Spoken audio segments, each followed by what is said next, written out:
Hey beautiful people, how are you? My name is Connor. And I'm Brittany. Today we want to answer the question, do we let Ilya, our 6-month-old, cry it out? And we also want to talk about some other, I guess, parenting, caretaking things that are related to that. Yeah, so actually we just received a question about this on one of our latest videos, and they were asking specifically, do we let Ilya cry it out versus like some idea of self-soothing. That's hard for me to say today. And where's our balance with all of that? So maybe we can start by talking about, maybe I can just say that it doesn't feel good for us to let Ilya cry.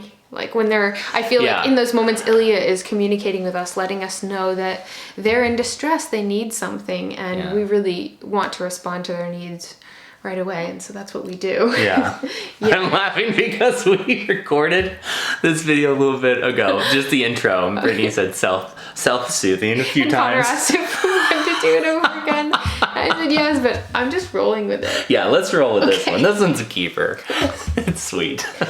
I've had an emotional morning. Well, shoot, We're moving through a lot in our lives. Yeah, we got a lot going on. I love you so much. I love you so much. It's so much. Yeah. All the time. You can check out our other channel for that. Yeah. Okay, let's talk about self-soothing. Yes, and the idea of crying it out has never resonated with me, and I have been around other caregivers for little ones that leave their child to cry it out, and it's really heartbreaking for me. I can't really hang. And I think that no one can do that in a healthful way. Now that is a pretty big statement to make, but I do feel like in order to hear a child in distress and not go to them is a very difficult thing. It's like, to me, really going against our natural instincts. And I think it's important as a parent or as a caregiver to a child to really pay attention to your instincts over what has maybe been modeled to you or done to you, because we know how to care for little ones within our core. I really think we are born with that as a gift, so we can innately do it just like any other creature. And if your heart is pulling at you to do something, it's probably coming from a pretty healthy and centered place at your core. So that's just my viewpoint. Now, there is a question of, how much do you let a baby figure out how to care for themselves in a distressed state? And even like they're kind of learning to crawl right now. Yeah. So sometimes there will be an object in front of them and they're working at it and they're having a good time. And then at some point it becomes like a struggle. And there's that moment where I feel like, where's the balance point? Yeah. Do I help them meet that need of, to take away the struggle? Right. Or do you let them kind of struggle a little bit, because we need struggle in order to progress? And again, I think like there's no right or wrong answer with that so much. It's really just paying attention to your sort of internal system as a guidance. Yeah. Yeah, when we notice Ilya's frustration, I notice us sort of tune in and be more like ultra present, just with like, where are they energetically right now? Like, what are we feeling? And you can kind of see there's this like natural flow, and it'll sometimes be like struggle a little and then make progress, and then like be in their flow again, struggle a little, and then there's some point usually where it's like, I'm done struggling. Someone help me. Yeah. And I think we can pretty much figure out that balance point. And we don't want to be over the top, picking them up and moving them around and bringing everything to them. We do want them to experience struggle, but not to the point where it's traumatic. And to me, letting a baby cry it out, isolated, separated, and just tuning that out, I think that does cause trauma. And I think most of us have experienced that, and most of us have seen that type of parenting. And so we sort of just expect that that's a natural part of the process. And I really don't feel that way. And that again, like, we want to support everyone with what they feel is right for them. And I guess like it's a bit of a challenge in order to do that around things that I just don't resonate with me whatsoever. I just couldn't do that, and I don't want to do that, and so I don't really want to promote that. But I also have a lot of understanding for why that happens. I guess that feels like true for me. That's a nice way to say it. Thank you. Yeah, and I feel like it feels good for me to just share a little more about my experience with that. which is that like there's this interesting thing that's happened with Ilya.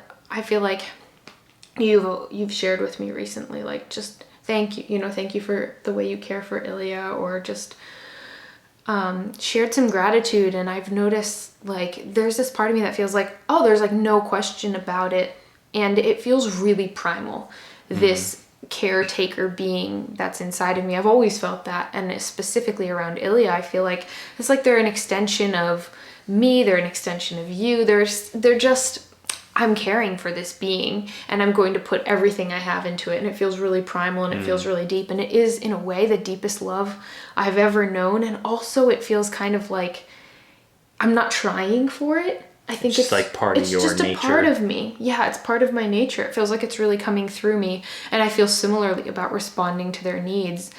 We were doing some business stuff in here like an hour ago, and Ilya was with Bridget in the other room, and I heard them start to cry, and I was realizing, like they hadn't eaten in a little while, and just like, I think there's a little amount that they're like uncomfortable and we're responding to their needs, and then there's an amount past that I feel like, and I always, whenever I hear that, I get up and run, and it's not even like, yeah, it's not just a like, question no, for you. it's just happening. And in the middle of the night, if I'm exhausted and they're moving around and they need to be, comfortable again to fall back asleep, or they need to nurse, it's just like, I'm doing it. There's no real, it doesn't even feel like, oh, I wonder if this is right or not. It's just what really feels right for me. And it just feels like it runs so deep. Yeah. Yeah, and that feels really good. And so I think I do really like to follow my instincts. And then when it's helpful for me to sort of relate this to like logically, how does this make sense? I often turn to nature, because I feel like nature is always grounding and centering for me. And I think about us as like our primal beings. And when we lived in nature, which has been most of our existence as humans, I don't think that we ever would have left our child away from us, or like a child in distress if they were crying and we didn't immediately respond to them, and they weren't like right next to us, which again, I don't think that would really come up. They would have been like taken away, by another animal or something like that. And I think about that so much with attachment, why attachment feels so right for me to just like constantly be with Ilya, or if one of you is with Ilya. It just makes sense that like living in nature, that would always have to be that way, or for warmth, or for just like security. I feel like Ilya's really in their in-arms phase. I want to give them that in-arms safety, and for them to be able to navigate as they feel like their ties to me or to us is lengthening, but not that that's something that I'm suggesting they should be doing. More so that like they feel like they have all the security here that they need, and with that healthy attachment, they'll be able to venture away as they gain their independence naturally. Yeah, I'm totally on the same page there. And, I think there's two things that are happening in terms of the let them cry it out thing. One is that caregivers are exhausted. Yeah. And I just have so much compassion and empathy for that. We have 3 adults here, and we're exhausted. And some of you are operating singularly and have more than one child to care for. And are working during the day. So I mean, so much compassion there. Can completely understand. Yeah. The second thing is, I think culturally we have some idea of like struggle and pain and getting into situations that are genuinely traumatic as being necessary, that you cannot like live life without pain. And thus if they're crying and they're experiencing pain, like, hey, that's just a part of life, buck up. And well, they got to learn it sooner than later, or something like that. Tough love kind of stuff. And, to a certain degree, there's an element of truth there, in that life is full of struggle, and like that's how we grow. If you lifted weight up and it was easy, you'd never put on the muscle. You have to have a certain amount of resistance, for sure. But when we're talking about getting into traumatic experiences, that's too much. That's like you overtrained, and you're going to cause damage to yourself.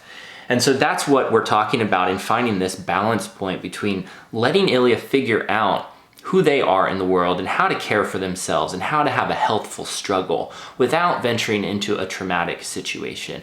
And I think isolation is one of the most traumatizing things for an infant and for a child and for an adult. And we, as a culture, I think, have sort of ignored that, and we have this sort of tough love approach with things that is not, it's not really aligned with our nature. I don't think we actually believe in it. I think that's more like at the surface because we've experienced it and we haven't dealt with our own trauma there. So again, this is obviously much more kind of like, this is my personal opinion piece than maybe other videos that we put out. But it does feel like if I was ever going to share on a subject from this stance, this would be a place to do it. Yeah. I love everything you're sharing. Thank you. I feel really great about you being real about how you feel about it. I think that's really important. And yeah. So thank you so much for the questions. And we really do have so much support and understanding and compassion for all the actions that you're taking in your life. And we never want to make a video that's saying that leaves you with a feeling like I'm doing something bad or I'm doing something wrong. What we want to create in the world is love and hope. And so like, if you feel like, oh, maybe I want to change something, this video is to like pump you up to make that change in a healthful way.